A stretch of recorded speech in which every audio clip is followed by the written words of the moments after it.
इस वर्ष की बारिश सच में अजब पहेली साबित हुई है। कहीं क्षमता से ज्यादा, कहीं कुछ भी नहीं, कहीं रुक रुक कर तो कहीं लंबे लंबे विराम लेकर बारिश हो रही है। बारिश के इस करवट का शिकार वो किसान होते हैं जिनकी पूरी आस ही अच्छी बारिश पर निर्भर होती है। विगत दिनों से रुके बारिश से अब किसानों की आस टूटने लगी है।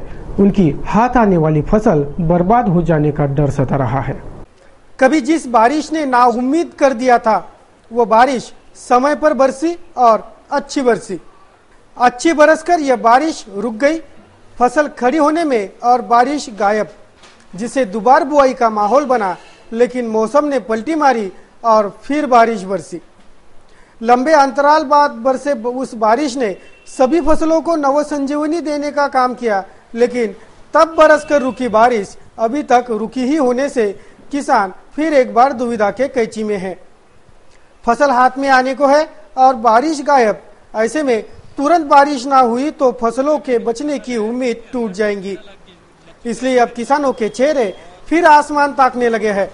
मजदूरों पर भी यह रुकी हुई बारिश बड़ी भारी पड़ेगी। बारिश के नादराद रहने से किसानों की चिंता बढ़ी। 1.5 महीने के लंबे ब्रेक के बाद दोबारा मानसून सक्रिय हुआ था, जिससे किसानों को दोबारा खेती पेरनी पड़ी। लेकिन अब फिर से बारिश न होने से किसानों की चिंता बढ़ गई है। सोयाबीन में इल्लियां और फसल पीली पड़ने लगी है।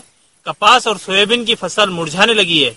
अब किसानों को लौटते मानसून का इंतजार है। फसल को इस तरीके का नुकसान है कि बारिश नहीं होने के कारण पूरे सोयाबीन की फसल जो है तो पीली हो गई।